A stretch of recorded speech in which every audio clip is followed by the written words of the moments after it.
आममानकर देश की देश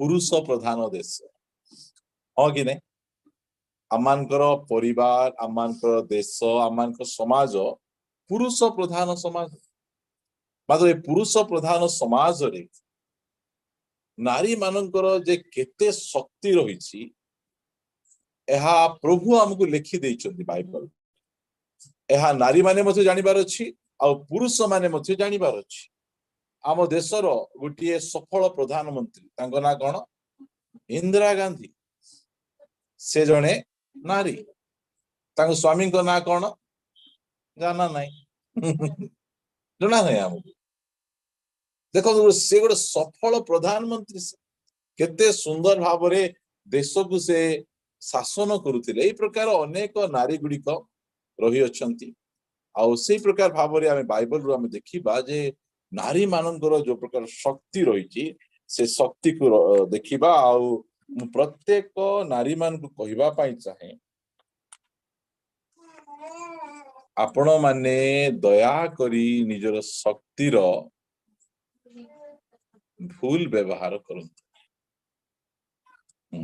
पाखरे बस्ती लोक को मु भूल व्यवहार करबी नहीं तुम्हें नारी की मैं नारी मान को कहूची से कोनी भूल व्यवहार नारी माने बाबू हां नहीं भलो नहीं नहीं सेमी से कहू टिके ऑफेंडेड करूनु आमे हला जानी ना आते और सानो पिला माने सेति पई आमे कहूचो आमे हां तू मते जानबार अछि नारी शक्ति हला हां नारी मानकर जो शक्ति रही से माने जानिबार अछि ताकू आमे कोन करबार अछि ठीक रे व्यवहार करबार अछि ठीक रे व्यवहार करबार अछि बड़े वाक्य काढिबे प्रथम द्वितीय सामुएल काढंतु 11 अध्याय को आसीबे द्वितीय सामुएल 11 अध्याय नारी माने काहे रे तयारी नोरो रे केते बढ़िया हम लोक मन जानि चंती सर मनीष काहे रे तयारी माटी रे आ धूली रे आ नारी माने ओ नहीं हाड़ खाई था लाड़ थी वो बोले एते शक्तिशाली भाव में परमेश्वर से मान को तैयारी करिसंती आ प्रभु आमान को सहाय्य करंतु आ से सब विषय गुडी को जानिबा 11 अध्याय रो एक पदरु पढिबा आमे अनंतर वर्षर परिवर्तन समय रे युद्ध को जिबा बेले दाऊद जयाब को और ताहा सहित अपना दास मान को समुदाय इस्राएल पठाइले कहले से माने अमन्य संतान संहार करी रब्दा नगर अवरोध कले मात्र दाऊद जेरूशलेम रहिले अनंतर दिने संध्या समय रे दाऊद अपना सज्जार उठी राजगृहर छात उपर बुलुथिले पुणी सेही छात उपर से एक स्त्री को स्नान करुथिबा देखिले सेही स्त्री देखिबा को अति सुंदर थिला तेणु दाऊद सेही स्त्री रो विषय बुझिबा पई लोक पठान्ते जणे कहिला से कोन एलियाम रो कन्या हित्य उरिया रो भार्या बत्सेबा नुहे तो दाऊद दूत पठाई ताहाकू कहिले पुणी से तांको निकट तो दाऊद दूत पठाई ताहाकू आनिले पुणी से तांको निकट को आसंते दाऊद ताहा सहित शयन कले से समय रे से स्त्री ऋतु स्नान करथिला एउतारे से अपना गृह को फेरी गला ओके धन्यवाद दाऊद काहाकू बोध करिदिले गोलियात लंबा पाखा पाखी 9 फुट 6.5 हाथ बोले 9 फुट पाखा पाखी हेबे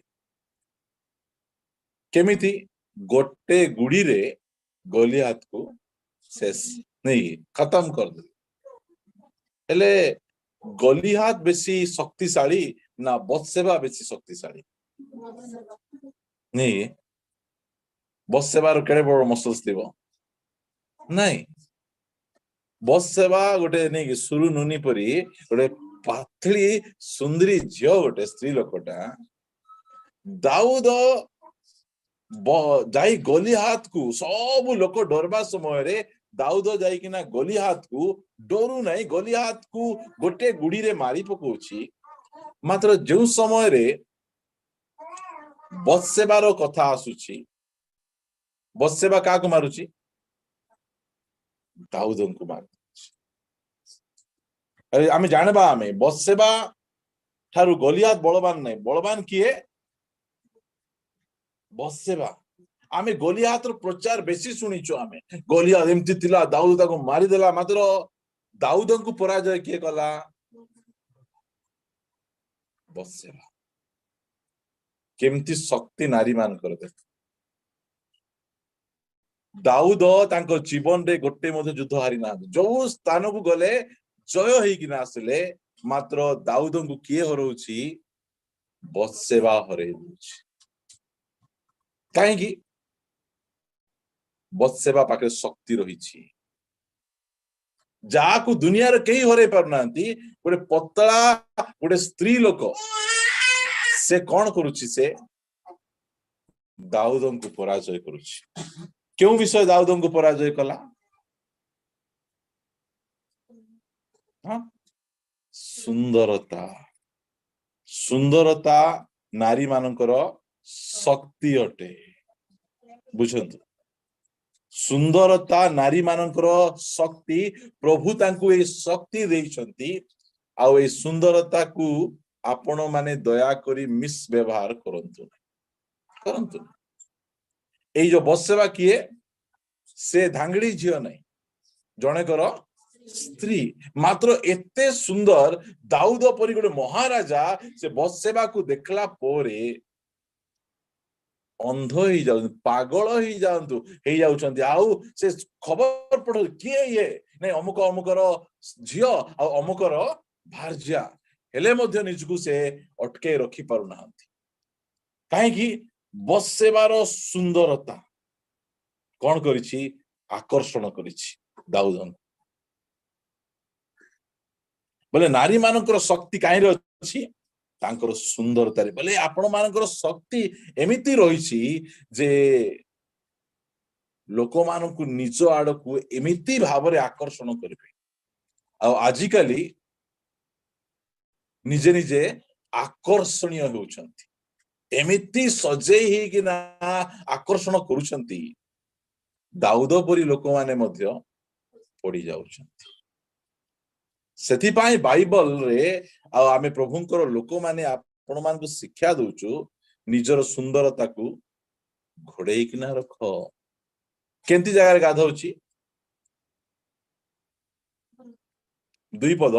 ଅନନ୍ତର ଦିନେ ସନ୍ଧ୍ୟା ସମୟରେ ଦାଉଦ ଆପଣା ଶଯ୍ୟାରୁ ଉଠି ରାଜଗୃହର ଛାତ ଉପରେ ବୁଲୁଥିଲେ। ପୁଣି ସେ ଛାତ ଉପରୁ ସେ ଏକ ସ୍ତ୍ରୀକୁ ସ୍ନାନ କରୁଥିବା ଦେଖେ। କେମିତି ଗାଧଉଛି? ବାଥରୁମ ଖୋଲା ଜାଗାରେ, କୂଅ ମୂଳରେ କି ନଦୀ କୂଳରେ କିଏ ଗାଧଉଛି? ଏତିକି ମନେ ରଖନ୍ତୁ। ଏଇଟା ଆମେ ଅନ୍ୟର ଝୁଣ୍ଟିବାର ପାପର କାରଣ ଆମେ ହେବା ନାହିଁ। ଆମେ ଦାଉଦଙ୍କର ଭୁଲ ଅଛି, ମୁଁ ମନା କରୁନାହିଁ। ମାତ୍ର ଭୁଲ ବତ୍ସେବାର ମଧ୍ୟ ଅଛି ନା। ନିଜର ସୁନ୍ଦରତାର ପ୍ରଦର୍ଶନ କରୁଛି। ତାଙ୍କର ସ୍ୱାମୀ ରାଜା ଦାଉଦଙ୍କର ସୈନ୍ୟ ଶ୍ରେଣୀରେ କାମ କରୁଛନ୍ତି, ମାତ୍ର ନିଜର ପରିବାର ପାଇଁ ଗୋଟେ ବାଥରୁମ ତିଆରି କରି ପାରୁନାହାନ୍ତି। ତାହା ଦ୍ୱାରା କଣ ହଉଛି? ଏହି ପ୍ରକାର ଗୋଟେ ମହା ଜଘନ୍ୟ ପାପ ଗୋଟେ ହଉଛି। ଦାଉଦ କଣ କଲେ? ଖାଲି ବତ୍ସେବା ସହିତ ପାପ କଲେ ନା ଆହୁରି କଣ କଲେ? ସ୍ୱାମୀକୁ ମଧ୍ୟ। କାହିଁକି ଏମିତି ହଉଛି? ଜଣେ ସ୍ତ୍ରୀ, କାହାକୁ ଦୋଷ ଦଉନାହିଁ। ଆପଣ ମାନଙ୍କର ଶକ୍ତି ଆପଣ ମାନଙ୍କର ସୌନ୍ଦର୍ଯ୍ୟତାରେ ଅଛି। ସୁନ୍ଦରତା ପରମେଶ୍ୱର ସ୍ତ୍ରୀ ମାନଙ୍କୁ ଏତେ ସୁନ୍ଦର ଭାବେ ତିଆରି କରିଛନ୍ତି ଯେ ଲୋକମାନେ ପଢିବେ। ସେଥିପାଇଁ ଆମେ ଆମର ସୁନ୍ଦରତାକୁ ଖରାପ ଭାବରେ ବ୍ୟବହାର କରିବା। ଖରାପ ଭାବେ ବ୍ୟବହାର କରିବା। ମୁଁ କହିବା ପାଇଁ ଚାହେଁ ଯେ ଆପଣ ମାନଙ୍କ ଶକ୍ତି ଆପଣ ମାନଙ୍କ ସୁନ୍ଦରତାରେ ରହିଛି। ଆପଣ ମାନଙ୍କ ଶରୀର ଗଠନ ପରମେଶ୍ୱର ଆପଣଙ୍କୁ ଏ ପ୍ରକାର ତିଆରି କରିଛନ୍ତି। କଥାରେ ଗୋଟେ ଅଛି, ଯୌବନେ ମର୍କଟ ସୁନ୍ଦରୀ। ମର୍କଟ ମାନେ କି ଜାଣିଛନ୍ତି? ବୁଝନ୍ତୁ, ଯୌବନ ଅବସ୍ଥା ଯଦି କୌଣସି ଝିଅର ପଳେଇ ଆସିଲା ବୋଲେ ଏତେ ସୁନ୍ଦର ଦିଶିବେ, ଏତେ ସୁନ୍ଦର। ସେ କଣ ବିଚି କାଳି ହେଇଥାଉ, ଏମିତି ଥାଉ, ଛେରକା ନାକି ହେଇଥାଉ, ହେଲେ ମଧ୍ୟ ଯୌବନ ଅବସ୍ଥା ପଳେଇ ଆସିଲେ ଲୋକ ଟକ୍ ଟାକ୍ ତାକୁ ଦେଖିବାଟା ଦେଖିବେ, କାହିଁକିନା ପରମେଶ୍ୱର ସେମିତି ତିଆରି କରୁଛନ୍ତି। ସେଥିପାଇଁ ମୁଁ ଆପଣ ମାନଙ୍କୁ କହିବା ପାଇଁ ଚାହେଁ, ନାରୀ ଶକ୍ତି ଆପଣଙ୍କର ପାଖରେ ଏଇ ପ୍ରକାର ଶକ୍ତି ଅଛି, ଗୋଟେ ସାଧାରଣ ବ୍ୟକ୍ତିକୁ ନାହିଁ। କାହାକୁ? ଦାଉଦ ପରି ଗୋଟେ ରାଜାଙ୍କୁ ତଳକୁ ପକେଇ ଦଉଛି। ତେବେ ଆମ ଚର୍ଚ୍ଚରେ ଆମର ମା ଭଉଣୀ ମାନେ, ଦୁନିଆ ଲୋକ ଆମେ ଶିଖାଇ ପାରିବୁ ନାହିଁ। ଆମର ଚର୍ଚ୍ଚରେ ଥିବା ଲୋକମାନେ କି ପ୍ରକାର ହେବାର ଅଛି। ଯୋଉ ସମୟରେ ଛୁଆକୁ କ୍ଷୀର ଦେବା ସମୟରେ ମା ମାନେ କହିବେ, ଏମିତି କଣ ଦଉଛୁ ତୁ, କୋଉଠି ବସୁ, ଜାଣିନୁ କେମିତି ଘୋଡା ଘୋଡି ହେଇକିନା କ୍ଷୀର ଦେବା ଜଣା ନାହିଁ, ସେଟା ମଧ୍ୟ ଜଣା ନାହିଁ। କେମିତି ଡ୍ରେସ ପିନ୍ଧିବା, ଘରକୁ ବାହାରକୁ ବାହାରିବା ସମୟରେ ମା ବାପା ଦେଖିବାର ଅଛି ତୋର ସୌନ୍ଦର୍ଯ୍ୟତାର ଶକ୍ତି ରହିଛି, ଲୋକମାନେ ପଡିଯିବେ, ତ ଡ୍ରେସ ପଟା ଏମିତି ହେବାର ଅଛି। ସେଥିପାଇଁ ମୁଁ କହେ, ନିଜର ଶକ୍ତିର ଦୁର୍ବ୍ୟବହାର କରନ୍ତୁ ନାହିଁ। ଗୋଟେ ବାକ୍ୟ ପଢିବେ, ଆମେ ପଢୁଛୁ ବାରମ୍ବାର ଆଦି ପୁସ୍ତକ 6 ଅଧ୍ୟାୟ 2 ପଦ ପଢିବେ। ସେତେବେଳେ ପରମେଶ୍ୱରଙ୍କ ପୁତ୍ରଗଣ ମନୁଷ୍ୟ ମାନଙ୍କ କନ୍ୟାକୁ ରୂପବତୀ ଦେଖି କଣ ଦେଖିଲେ? ରୂପବତୀ ଦେଖି କଣ କରୁଛନ୍ତି? ପରମେଶ୍ୱରଙ୍କୁ ମଧ୍ୟ ଛାଡୁଛନ୍ତି, ପରମେଶ୍ୱରଙ୍କ ବାକ୍ୟକୁ ମଧ୍ୟ ପଛରେ ପକେଇ ଦଉଛନ୍ତି। ହେଲେ ଏଇ ପ୍ରକାର ଭାବରେ ଏତେ ସୁନ୍ଦର କରି ନାରୀ ମାନଙ୍କୁ ପରମେଶ୍ୱର ତିଆରି କରିଛନ୍ତି। ଆଉ ଆପଣ ସମସ୍ତଙ୍କୁ ମୁଁ କହିବା ପାଇଁ ଚାହେଁ ଯେ ନାରୀ ମାନଙ୍କର ଶକ୍ତି, ସେମାନଙ୍କର କଣ? ସୁନ୍ଦରତା, ସେମାନଙ୍କ ଶାରୀରିକ ଗଠନ। ଆପଣଙ୍କର ସୁନ୍ଦରତାକୁ ଆପଣ ଠିକ ବ୍ୟବହାର କରୁଛନ୍ତି କି ନା ଭୁଲ ବ୍ୟବହାର କରୁଛନ୍ତି? ଏଇ କଥାକୁ ଆମେ ଭଲ ଭାବରେ ଟିକେ ଧ୍ୟାନ, କାରଣ ଆମର ସୁନ୍ଦରତା ଆମର ଶକ୍ତି ଅଟେ। ପ୍ରିୟ ଭାଇ ଭଉଣୀ ମାନେ, ଏବେ ଏଇ ଜାଗାରେ ଆମର 2ଟା ବୟସ୍କ ଲୋକ ବସିଛନ୍ତି। ଯଦି କୌଣସି ନାରୀର ସୁନ୍ଦରତା ଦେଖେ ହେଲେ ସେମାନେ ମଧ୍ୟ ବିଚଳିତ ହେଇଯିବେ। ସେଥିପାଇଁ ସମସ୍ତଙ୍କୁ ମୁଁ କହିବା ପାଇଁ ଚାହେଁ, ନିଜର ଶକ୍ତିର ଖରାପ ବ୍ୟବହାର କରନ୍ତୁ, ନିଜର ଶକ୍ତିର ମିସୟୁଜ କରନ୍ତୁ ନାହିଁ। କାହିଁକିନା ଆପଣ ମାନଙ୍କର ଶକ୍ତି କାହିଁରେ ଅଛି, ବାଇବେଲ ଆମକୁ କହେ, ସେଇଟା ମୁଁ ଆପଣ ମାନଙ୍କ ନିକଟରେ ରଖୁଅଛି। ଆମର ମା ଭଉଣୀ ମାନଙ୍କର ଦେହରେ ଚୁନି ଥିବାକୁ ପଡିବ କି ନାହିଁ?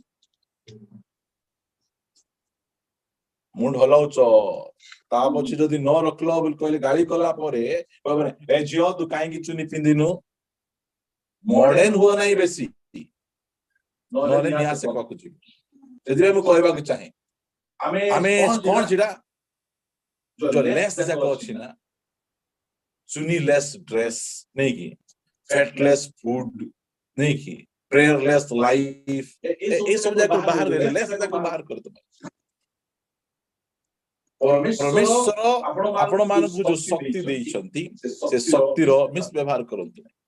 ମୋର ଝିଅକୁ ମୁଁ ଦେଖିଲେ ମତେ କୌଣସି ପ୍ରକାର ଭାବରେ ଖରାପ ଭାବ ଆସିବ ନାହିଁ। ଯୋଉ ପ୍ରକାର ଡ୍ରେସ ପିନ୍ଧୁ, ବାହାର ଲୋକ ଦେଖିଲେ ଆସିବ, କେମିତି ମତେ କିଛି ଲାଗୁନାହିଁ, ଲାଗୁନାହିଁ, ଅଲଗା ଲୋକ ଲାଗିବ। ମୁଁ ଠିକ କଥା କହୁଛି, ଭୁଲ କଥା କହୁଛି? ମତେ ଗାଳି କରବ? କାହିଁ ଗାଳି କରବ? ହଁ, ଶୁଣନ୍ତୁ ପ୍ରିୟ ଭାଇ ଭଉଣୀ ମାନେ, ଆମେ କହିବେ ନାହିଁ କି କଣ ସେଟା ନଜର ହଟି ଦୁର୍ଘଟନା ଘଟି, ବୁଝଛ ନା? କାନି ଖସି ଦୁର୍ଘଟଣା ଘଟିବ ହେଲା। ଏସବୁ କଥା ଗୁଡିକ ମୁଁ ଆପଣ ମାନଙ୍କୁ କହୁଛି, ବହୁତ ଜାଗ୍ରତ। ମୁଁ ଆପଣ ମାନଙ୍କୁ ବୁର୍ଖା ପିନ୍ଧି ରୁହ ବୋଲି କହୁନାହିଁ, ବାଇବଲ ଆମକୁ ସେମିତି ଶିକ୍ଷା ମଧ୍ୟ ଦଉନାହିଁ। ମାତ୍ର ବାଇବଲ ଯାହା ଆମକୁ ଶିକ୍ଷା ଦଉଛି, ଆମର ଶକ୍ତି ଆମର ଗଠନରେ ପ୍ରଭୁ ଦେଇଛନ୍ତି, ଏହାକୁ ଆମେ ଠିକ ଭାବରେ ଆମେ ବ୍ୟବହାର କରିବା। ଆଉ ଯୋଉମାନେ ସୁନ୍ଦରତା ପଛରେ ଧାଇଁବେ ସେମାନେ ତ ନଷ୍ଟ ହେବେ। से कथा मध्ये रही मु से कथा आड़ को जीवा पाई चाहे नहीं मु आपण मानकु निकटरे आउ गोटे विषय मु रखिबा पाई चाहे मो सहित आपण माने विचार करता पुस्तक फिटेइबे 17 अध्याय आपण मानक शक्ति आपण शक्तिशाली अटंती ताहा मु आपण मानकु कहिबा पाई चाहे आपण मानकु गाली देवा पाई मोर इच्छा नहीं मात्र आपण को शक्ति को आपण जानंतु आ ताहार दुर्व्यवहार करंतु नहीं 16 अध्याय काढले 17 अध्याय काढले ना विचार करता पुस्तक 17 अध्याय ओके मु एक्चुअली 16 अध्याय पढिबा हम हैला 16 अध्याय रो 4 पदुर पढिबे एवतारे से सरेक उपत्यकार एक स्त्री प्रेम कला स्त्री की प्रेम कला ताहार नाम दलीला कि ना केते बढ़िया ना से स्त्री रो ना किए प्रेम करूची समसंग गोटे स्त्री को देखला और से कौन कला प्रेम कला से स्त्री रो ना कौन दलीला बुझंतु हलीला नहीं दलीला 5 पद तहिरे कलस्टीय अधिपति माने सेही स्त्री निकटକୁ आसी ତାହାକୁ କହିଲେ କାହିଁରେ ତାହାର ଏହି ମହାବଳ ଥାଏ ଓ କି ଉପାୟରେ ଆମ୍ଭେମାନେ ତାହାକୁ ପରାସ୍ତ କରି ତାହାକୁ କ୍ଲେଶ ଦେବା ପାଇଁ ବାନ୍ଧି ପାରିବୁ ଏହା ଜାଣିବା ପାଇଁ ତୁମେ ତାହାକୁ ମଣାଅ ତାହା କଲେ ଆମ୍ଭେମାନେ ପ୍ରତ୍ୟେକ ଜଣ ତୁମକୁ 1100 ଲେଖାଏଁ ରୌପ୍ୟ ମୁଦ୍ରା ଦେବୁ କେମିତି ପ୍ଲାନ୍ ଦେଖୁଛ ତ ଏ ସମସଙ୍ଗ को केही हरई पारुना जणे मध्य हरई पारुना बाघ को केंती मारुची छेली छुआ पर चिरी पकोची कले तो आमे धाइबु आमे मात्र बाघ को छेली छुआ पर चिरुची के जानी मध्य पारुना केतरा बिलुआ धरी पारुची 300 टा बिलुआ गोटे मे धरिचु आमे कुकुडा गोटे धरवा केते कष्ट 300 टा बिलुआ धरी बांधी निया लगे छाड़ी दउचे एमती समसंग ए समसंग को मारबा पाई बा ताकू तळे पकेइबा पाई काहा को व्यवहार करा जाउची दलीला नहीं की एक दलीला नहीं की दलीला को व्यवहार करा जाउची काहे की ए पलेस्टे लोक माने मध्य नारी रो जो शक्ति रही ताके जानी छंती आज चर्च मध्य नारी रो शक्ति को आमे जानी बार अछि आमे आज परिवार मध्य से नारी रो शक्ति को आमे जानी बार अछि मां माने नारी रो शक्ति को जानी बार अछि कहिना एही प्रकार शक्ति परमेश्वर आपण मान को ठारे रखी चंती से कौन करबो ताकू तुम्बे ताहा को जाई मोणाओ बोले लिखा जाउछि बुझी पारुछन ना मोणाओ बोले हां देखो तो हितोपदेश रखी ता आइबा एठेको हितोपदेश 7 अध्याय रो 21 पद पढिबे एही रूपे अनेक मधुर भाषा कहि की भाषा कहूची की बढ़िया कथा लेखा आइची के को स्त्री लोक एही परी अनेक की भाषा मधुर भाषा कही से ताहार मन हरण कला हां गुणन नहीं फेडाण नहीं कौन करूची हरण आपणको पाखरे कौन अछि मधुर भाषा अछि जाकू पारले तार मन को कौन करि परबे हरण कर दी हरण बोल कहि तो आउ नहीं फेडाण मिसा काम देबो नै सेठी एमिति शक्ति रहिछि केजण जदि का संग मिसकल में लागि गले ताकू से हरण करूतिबे आकाशे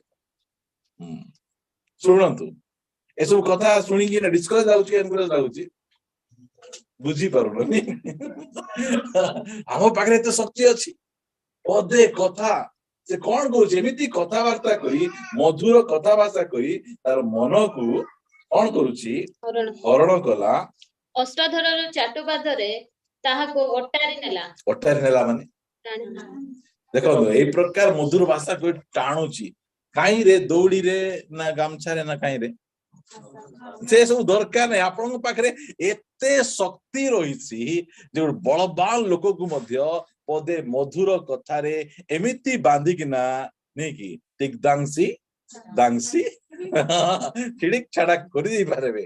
ଏଇ ପ୍ରକାର ଶକ୍ତି ନାରୀ ମାନଙ୍କର ରହିଛି।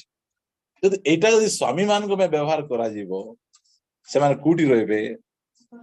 ଚର୍ଚ୍ଚ ରହିବେ କି ନାହିଁ? ସେ ପ୍ରକାର ମଧୁର ଭାଷା ନାହିଁ ସେମାନଙ୍କ ପ୍ରତି। କି ଭାଷା?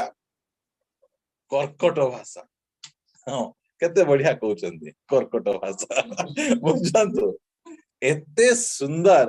ଯଦି ଆଜି ଗୋଟେ ପରିତ୍ରାଣ ପାଇଥିବା ଗୋଟେ ସ୍ତ୍ରୀ, ସେ କଣ କରିପାରିବ? ତାର ସେ ମଧୁର ଭାଷା, ସେ ମଧୁ ଭାଷା ଦ୍ଵାରା ତାର ସ୍ୱାମୀର ମନକୁ ହରଣ କରିପାରିବ କି ନାହିଁ? ମାତ୍ର କାରଟା ହରଣ ଗୁଣାଣ କରୁଛନ୍ତି। ଆପଣଙ୍କୁ ପାଖରେ ଯୋଉ ଶକ୍ତି, କି ଶକ୍ତି? ଏଇଟା ମଧୁର ବା ଭାଷା କହିବାର ଶକ୍ତି ରହିଛି। ଏତେ ସୁନ୍ଦର ଭାବରେ କହିପାରିବେ। ସେଥିପାଇଁ ଯୋଉ ସମୟରେ ମଧ୍ୟ ଆପଣ ଯଦି କିଏ ଗୋଟେ କମ୍ପାନୀରୁ ଫୋନ ଆଇଲା, କିଏ କଲ କରିବ? ଝିଅ ପିଲା। ଆମକୁ ଇଚ୍ଛା ନଥିଲେ ମିଶା ତାର ସହିତ 15 ମିନିଟ କଥା ହେଇଯିବ। ତାର ବୁଝେଇବାଟା ସେ ବୁଝେଇ ଦବ। ସେ ପୁଅ ପିଲା ରଖ ବୋଲି କହିଦେବୁ ଆମେ। ମାତ୍ର ଏ ଦୁନିଆ ଲୋକକୁ ଜଣା ଏ ଝିଅ ପିଲା ମାନଙ୍କର ଶକ୍ତି, ଭାଷାରେ ଶକ୍ତି ରହିଛି। ଏଇ ଭାଷାକୁ ଠିକ ଭାବରେ ବ୍ୟବହାର କରାଯାଉଛି। ସେଥିପାଇଁ ଏଠିକି ଆସନ୍ତୁ, କେମିତି ଭାବରେ ସମସନ ପ୍ରତି କରାଯାଉଛି। 16 ଅଧ୍ୟାୟର 6 ପଦ ପଢିବା ଆମେ। ଦଲିଲା ସାମସନକୁ କହିଲା, ହୁଁ। ବିନୟ କରୁଅଛି, କାହିଁରେ ତୁମର ମହାବଳ ଥାଏ ଓ ତୁମର କ୍ଲେଶାର୍ଥେ ତୁମ୍ଭେ କାହିଁରେ ବନ୍ଧା ଯାଇପାର, ଏହା ମତେ କୁହ। ତହିଁରେ ବୁଝ ବୁଝ ବୁଝ କେମିତି ଫୁସରାଉଛି। ଏମିତି କଥା କେହି ପଚାରି ପାରିବେ ନାହିଁ। ତାର ପଚାରିବାର ସାହସ ନାହିଁ। ମାତ୍ର କିଏ ପଚାରି ପାରୁଛି? ଦଲିଲା ପଚାରି ପାରୁଛି। କାହିଁକି? ଦଲିଲା ପାଖରେ ଇଏ ହାରି ଯାଇଛି, ମନ ହରଣ କରିଦେଇଛି। ସେଥିପାଇଁ କହୁଛି, ଦଲିଲା ସମସନକୁ କହିଲା, ବିନୟ କରୁଅଛି, କାହିଁରେ ତୁମ୍ଭର ମହାବଳ ଥାଏ ଓ ତୁମ୍ଭର କ୍ଲେଶାର୍ଥେ। କେମିତି? ତୁମକୁ କଷ୍ଟ ଦେବା ପାଇଁ ଆମେ କାହିଁରେ ତୁମକୁ ବାନ୍ଧି ପାରିବା, ଏହା ମତେ କୁହ। ତାପରେ 10 ପଦ। ଏଉତରେ ଦଲିଲା ସାମସନକୁ କହିଲା, ତୁମ୍ଭେ ମତେ ଉପହାସ କଲ ଓ ତୁମ୍ଭେ ମତେ ମିଥ୍ୟା କହିଲ। ଏବେ ତୁମେ କାହିଁରେ ବନ୍ଧା ଯାଇପାର, ତାହା ମତେ କୁହ। 15 ପଦ। ଏଣୁ ସେ ତାହାକୁ କହିଲା, ମୋର ପ୍ରତି ତ ତୁମର ମନ ନାହିଁ। କେମିତି ଭାଷା ଦେଖୁଛ ତ? ମୋ ପ୍ରତି ତୁମର ମନ ନାହିଁ। ତୁମ୍ଭେ ମତେ ପ୍ରେମ କରୁଛ ବୋଲି କିପରି କହୁଅଛ? ଏ 3 ଥର ଯାକ ତୁମ୍ଭେ ମତେ ଉପହାସ କଲ ଓ ତୁମର ମହାବଳ କାହିଁରେ ଥାଏ, ଏହା ମତେ କହିଲ ନାହିଁ। ସେ ନୀତି କଥାରେ ତାହାକୁ ଅନୁରୋଧ କରି ଏପରି ବ୍ୟସ୍ତ କଲା ଯେ ତାହାର ଆତ୍ମା ମରଣ ପାଇଁ ଅସ୍ଥିର ହେଲା। କଣ ପାଇଁ? ଆମର କଥା ମରଣ ପାଇଁ ଅସ୍ଥିର କରିବା ନା ଜୀବନ ପାଇଁ ଅସ୍ଥିର କରିବା? ଏମିତି ନିଆଁ ଲଗାନ୍ତୁ ଘରେ ନିଜର କଥା ଦ୍ୱାରା ଲୋକମାନେ ଜୀବନ ପାଇବା ପାଇଁ ବ୍ୟସ୍ତ। ପ୍ରାର୍ଥନା ଯିବି, ଆଜି ପ୍ରାର୍ଥନା କରିବି। ନାଇଁ କି? ଡାଲି ନାହିଁ, ଚାଉଳ ନାହିଁ, ପିଆଜ ନାହିଁ, ଆଳୁ ନାହିଁ, ଅମକ ନାହିଁ, ଧମକ ନାହିଁ, ଢମକ ନାହିଁ, ସବୁ ଯାକ ଚାଲିଥିବ। ଆମର କଥା ଟିକେ ମନ ହରଣ କଲା, ମନ ଜିତବା। ନାରୀର ଶକ୍ତି କଥା ମୁଁ ଆପଣ ମାନଙ୍କୁ କହୁଛି। ନାରୀର ଶକ୍ତି ସୌନ୍ଦର୍ଯ୍ୟତାର ଅଛି। ନାରୀର ଶକ୍ତି ତାର ମଧୁର ଭାଷାରେ ପ୍ରଭୁ ଦେଇଛନ୍ତି। ଏଇ ଶକ୍ତିକୁ ଆମେ ଚର୍ଚ୍ଚ ବୁଝିବା। ଆମେ ମା ମାନେ ଶକ୍ତିକୁ ବୁଝିବା। ସେଥିପାଇଁ ଆମର ଯୋଉ କଥା କହିବାର ଯୋଉ ଶକ୍ତି ରହିଛି, ମଧୁର ଭାଷା ରହିଛି, ଆକୁ ମିସ୍ ବ୍ୟବହାର କରିବା ନାହିଁ। ସମସନ ପରି ଗୋଟେ ବ୍ୟକ୍ତିକୁ ମାରିବା ପାଇଁ, ନଷ୍ଟ କରିବା ପାଇଁ ଗୋଟେ ବଳବାନ ଲୋକକୁ ପଠାଉନାହାନ୍ତି। ଗୋଟେ କଅଁଳ ସୁକୁମାରୀ ଗୋଟିଏ ଛୋଟ ଝିଅକୁ ପଠାଯାଉଛି। ସେ ଝିଅ ତାର କଥା ଚାତୁରୀରେ ଏଡେ ପରାକ୍ରମୀ ସମସନ, ପରମେଶ୍ୱରଙ୍କ ଦ୍ଵାରା ଅଭିଷିକ୍ତ, ସେ ଧରା ପଡିଯାଉଛି। ଯଦି ଆପଣ ଖାଲି ମୁଁ ଆପଣ ପଢଉଛି, ଶୁଣନ୍ତୁ 17 ପଦକୁ ପଢନ୍ତୁ। ତହିଁରେ ସେ ତାହାକୁ ଆପଣା ମନର ସମସ୍ତ କଥା ଜଣେ କହିଲା, ଆଉ କେତେ ଦିନ ମିଛ କଥା କହିବୁ? ଫୁସଲେ ଏମିତି ଯେ ତାର ସମସ୍ତ ତାର ମନର କଥା, ସତ କଥା କହିଦେଲା। କଣ କହୁଛି? ମୋହର ମସ୍ତକରେ କେବେ କ୍ରୋଧ ଲାଗି ନାହିଁ, କାରଣ ମୁଁ ଆପଣା ମାତାର ଗର୍ଭରୁ ପରମେଶ୍ୱରଙ୍କ ଉଦ୍ଦେଶ୍ୟରେ ନାସରୀୟ ଲୋକ ହୋଇଅଛି। ଯେବେ ମୁଁ କ୍ଷୌର କହିବି, ତେବେ ମୋର ବଳ ମୋଠୁ ଯିବ ଓ ମୁଁ ଦୁର୍ବଳ ହୋଇ ଅନ୍ୟ ସକଳ ଲୋକର ସମାନ ହୋଇଯିବି। ସେତେବେଳେ ସେ ଯେ ତାହାକୁ ଆପଣା ମନର ସମସ୍ତ କଥା କହିଅଛି, ଏହା ଦଲିଲା ଦେଖି ପଲେଷ୍ଟିୟ ଅଧିପତି ମାନଙ୍କ ନିକଟକୁ ଲୋକ ପଠେଇଲା ଓ ତୁମ୍ଭେମାନେ ଏହି ଥରକ ଆସ, କାରଣ ସେ ମୋତେ ଆପଣା ମନର ସମସ୍ତ କଥା କହିଅଛି। ଏହା କହି ସେମାନଙ୍କୁ ଡାକିଲା। ତହିଁରେ ପଲେଷ୍ଟିୟ ଅଧିପତି ମାନେ ହସ୍ତର ରୂପା ନେଇ ତାହା ପାଖକୁ ଆସିଲେ। ତହୁ ସେ ତାହାକୁ ଆପଣା ଆଣ୍ଠୁରେ ଶୁଆଇଲା। ଦେଖନ୍ତୁ, ପ୍ରଭୁଙ୍କର ଏତେ ବଡ ଅଭିଷେକ ଲୋକଙ୍କୁ ଦଲିଲା ଆଣ୍ଠୁରେ ଶୁଆଉଛି ନାଇଁ ତା ପଛେ ଆଉ ମନୁଷ୍ୟ ଡକାଇ ତାହାର ମସ୍ତକର 7 ବେଣୀ କ୍ଷୌର କଲା। ଏହି ରୂପେ ସେ ତାହାକୁ କ୍ଲେଶ ଦେବାକୁ ଲାଗିଲା ଓ ତାହାର ବଳ ତାହାଠୁ ଗଲା। ତହୁ ସେ କହିଲା, ସାମସନ, ପଲେଷ୍ଟିୟ ମାନେ ତୁମକୁ ଧରିଲେ। ତହିଁରେ ସେ ନିଦ୍ରାରୁ ଜାଗ୍ରତ ହୋଇ କହିଲା, ମୁଁ ଅନ୍ୟାନ୍ୟ ସମସ୍ତ ପରି ବାହାରକୁ ଯାଇ ଆପଣଙ୍କୁ ଛାଡ଼ିବି, ମାତ୍ର ସଦାପ୍ରଭୁ ଯେ ତାହାକୁ ତ୍ୟାଗ କରିଥିଲେ, ଏହା ସେ ଜାଣିଲା ନାହିଁ।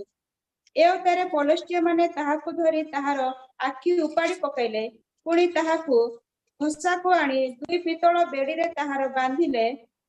ତାହାକୁ ବାନ୍ଧିଲେ, ଆଉ ସେ କାରାଗାରରେ ଚକି ପେଶିଲା। ଦେଖନ୍ତୁ କେମିତି ଏଇଟା ଭାଇମାନେ ଜାଣିବେ, ଏଇଟା ଭଉଣୀମାନେ ଜାଣିବେ। ଆମେ କୋଉଠି ଆମ ମୁଣ୍ଡ ଦଉଛୁ, କୋଉ ଜାଗାରେ ଆମେ ମୁଣ୍ଡ ରଖୁଛୁ। ପ୍ରଭୁଙ୍କର ଏଡେ ବଡ ଅଭିଷିକ୍ତ ଲୋକ ଆଜି କଣ ହେଇଛି? ଅନ୍ଧ, ପିତ୍ତଳ ବେଡିରେ ବନ୍ଧା ହେଇଛି। ଆଉ ସେ କଣ କରୁଛି? ଚକି ପେଶୁଛି। ଏହି ପ୍ରକାର ଶକ୍ତି ନାରୀ ମାନଙ୍କ ପାଖରେ ପ୍ରଭୁ ଦେଇଛନ୍ତି। ଏଡେ ବଡ ବଡ ବୀର ମାନଙ୍କୁ, ଦାଉଦ ପରି ବୀର ସୌନ୍ଦର୍ଯ୍ୟରେ, ସମସଙ୍ଗ ପରି ବୀର, ସେ କଣ ତାଙ୍କର ସେ ମଧୁର ଭାଷାରେ ପଡି ଯାଉଛନ୍ତି। ଏଇଟା ହଉଛି ଆପଣ ମାନଙ୍କର ଶକ୍ତି। ଏଇ ସ୍ତ୍ରୀ ମାନେ, ପ୍ରଭୁଙ୍କୁ ନ ଜାଣିଥିବା ସ୍ତ୍ରୀ ମାନେ, ତାଙ୍କର ସେ ଶକ୍ତି ଗୁଡିକକୁ ସେମାନେ ଖରାପ ବ୍ୟବହାର କରୁଛନ୍ତି। ମାତ୍ର ଆମେ ଆମର ଶକ୍ତିକୁ ଆମେ ଠିକ ବ୍ୟବହାର କରିବା। ଯଦି ଆମର ଝିଅ ମାନେ, ଆମର ମା ମାନେ ଯଦି ତାଙ୍କର ପାଟିରେ ସୁସମାଚାର କହିବେ, କେତେ ବଢିଆ ସୁସମାଚାର ବିଷୟରେ ଲେଖା ହେଇଛି। ପଢନ୍ତୁ ଗୀତ ସଂହିତା 68 ଗୀତର 11 ପଦ, କେତେ ସୁନ୍ଦର ଲେଖା ହେଇଛି ସେଠି। ପ୍ରଭୁ ବାକ୍ୟ ପ୍ରଦାନ କରନ୍ତି। କିଏ ବାକ୍ୟ ପ୍ରଦାନ କରନ୍ତି?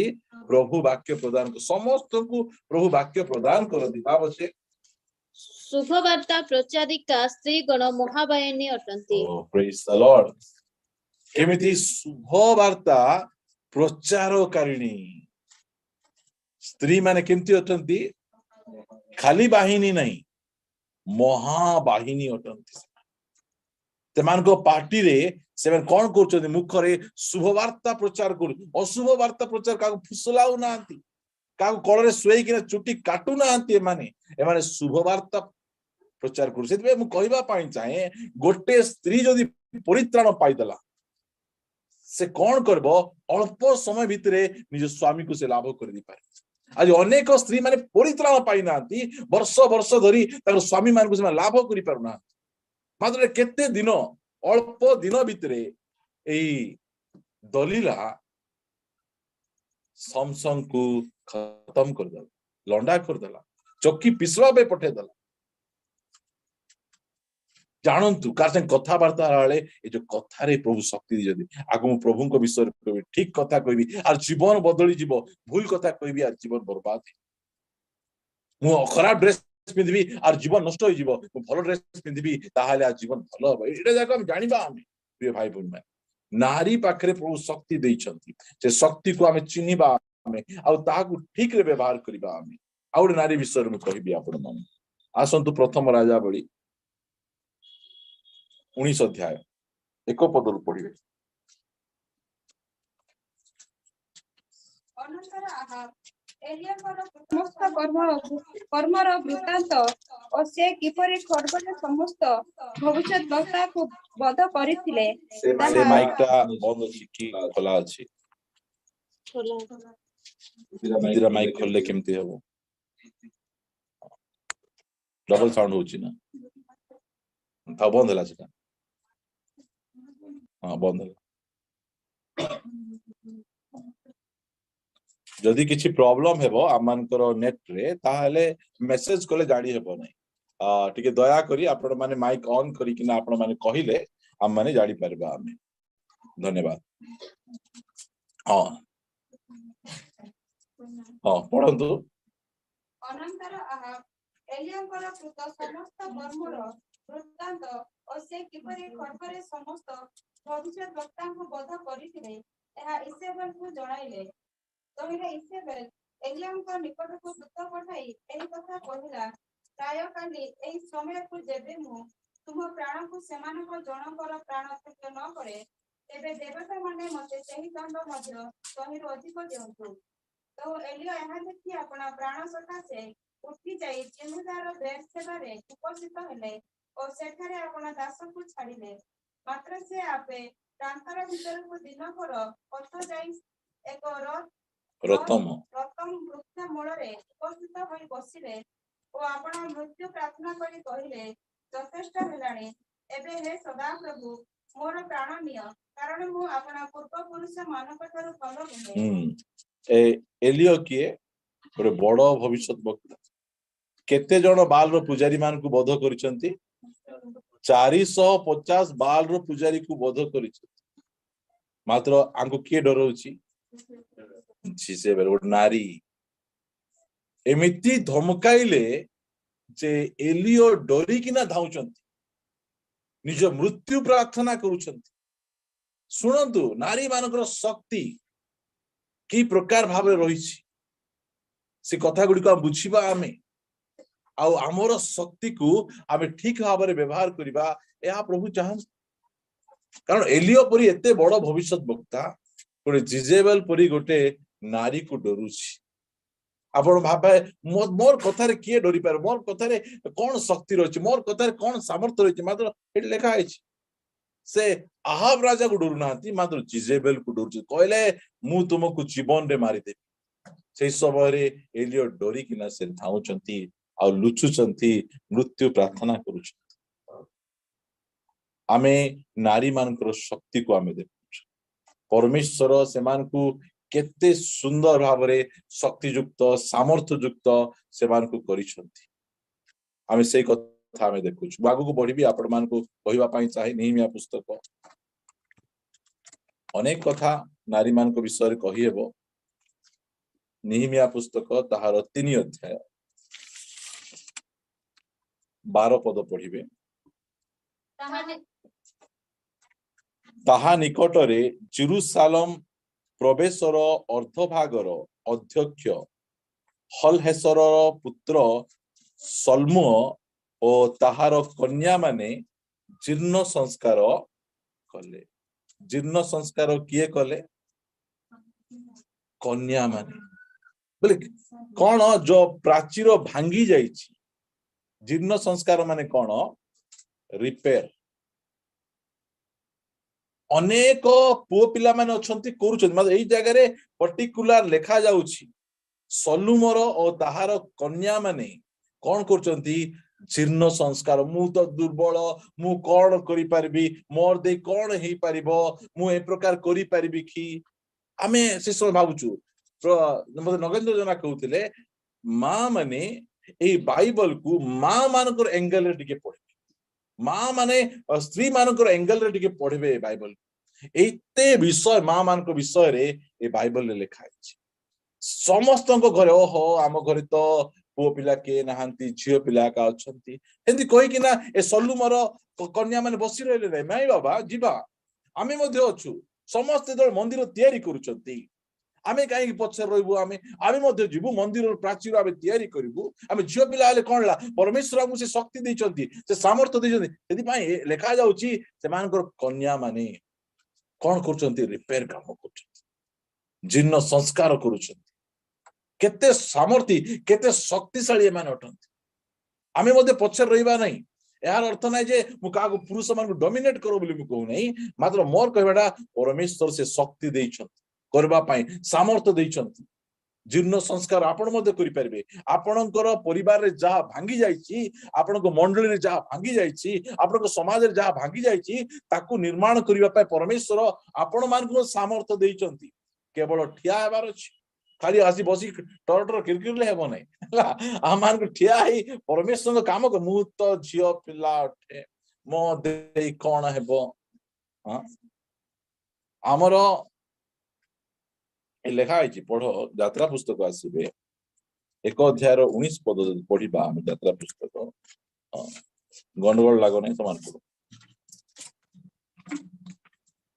तहिरे धात्री माने फारम को कहले का कोचंती धात्री माने किए न धाई माने बा नर्स माने देही धात्री माने फारो को कहले एफिया स्त्री गण मिस्तिया स्त्री गण परे हां बुझो एब्रिया स्त्री माने ख्रिस्टियन स्त्री माने का परि नांती अण ख्रिस्टियन स्त्री मान को परि नांती से माने बलवती केमती माने बलवती का को बल देखेबे निज स्वामी को आका का को बल देखेबे हां बल मोर बल अछि बल खाली देखौ घरे आका बल मात्र बाइबल के सुंदर लिखा जायछि एरा पूरा पवित्र आत्मा नोट करिया रखि चंती एमाने केमिति ए अलगा परि स्त्री परि नांती एमाने बलवती आमरो मां भूणी माने दुर्बल नाहंती से माने शक्तिशाली अट शक्ति से मान को देइछ नारी शक्ति शक्तिशाली नारी से माने अटंती बुझंतु आ से माने केमिति बलवती एटा बाइबल पूरा पूरी नोट करिया लिखा आइछ बलवती आमे हमरो मां भूणी में सब क्षेत्र रे बलवती से कथा हमें शिखिबा परमेश्वर हमको शक्ति देइछ हम दुर्बल परि बसिबा नै अंटा जदि भिड़बे ताहाले कोन करि परबे नै बलवती अटंती से कथा मु आपण मान कहूची निहमिया पुस्तक रे हमें देखिलु जे समूएल रो जो झियो माने मध्य कोन करचंती प्राचीर को से माने निर्माण करूछंती केते सुंदर विषय रे अमान को प्रभु लेखि देइछंती मु पाखा पाखी 13टा खन 14टा पॉइंट लेखि सब जगह मु कहि परिबि नै आपण मान को मात्र गोटे विषय आपण मान को निकट रे रखिबा पई चाहे मु विचारकर्ता पुस्तक को आपण को नै जिबी विचारकर्ता पुस्तक लंबा हेबो ता पूर्वरु मु आपण मान को द्वितीय राजावली पढेबी विचारकर्ता पुस्तक को आज नेबी नहीं द्वितीय राजावली रे मु आपण मान को सारी देबी समय हेलानी 4 अध्याय 1 पद भविष्यवक्ता मानक पुत्र गणर भाग्य मानक मध्यरु जने स्त्री इलिसाईଙ୍କ निकटरे क्रंदन करी कहिला आपणक दास मो स्वामी मोरी अछंती पुणी आपणक दास जे सदा प्रभु को भय करूथिले एहा आपण जानंती एबे महाजन मोहर 2 संतान को आपणार दास करबा निमंते नेबा को आसी अछंती नी एटा केमती स्त्री लोक आंके विधवा स्त्री हारवा स्त्री लोक नहीं विधवा स्त्री लोक स्वामी चली गले 2टा पुओ अछंती ऋणग्रस्त महाजन आसुची 2टा पुओ को झिकी नै जीव बला बेले ए स्त्री कोन करूची लेखा जाउची ना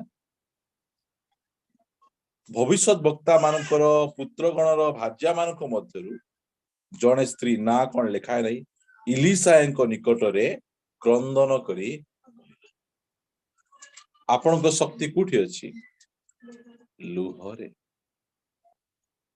लुहर शक्ति मां मानकर जो लुह हाना कांदी कांदी जो बंध्या अवस्था को परिवर्तन करी ओ एडे बड़ भविष्यत वक्ता को पाई जाउ छ आमे अनेक समय रे फालतू विषय पे आमे कांदु थाउ निजर परिवार पा जदी मां माने कांदी थांते मोर पुओ मोर झियो को शैतान बांधी किना नै जाउची आमे का पाखरे कांदु छु आमे ए का पाखरे कांदु चंती स्वामी मरवा पूर्वरु सिखै किना जाई चंती जो समय मु धन्य पिता विषय कहबी तदले टॉपिक गुडी को मु आपण मान कहबी सिखाई चंती रे पिला माने ए मोर स्त्री मोर प्रियतमा तुम दुनिया लोक आगरे कांदबो नै प्रभु पाखरे कांदो प्रभु पाखरे जे कांदुची मोर परिस्थिति एमिति प्रभु पाखरे जदी हमर मां भोणी माने कांदी थांते ଆପଣଙ୍କ ଯୋଉ ଲୁହର ଯୋଉ ଶକ୍ତି ରହିଛି ଆମର ଲୋକମାନେ କୋଉଠି କାନ୍ଦେବେ टीवी देखी देखी कांदेबे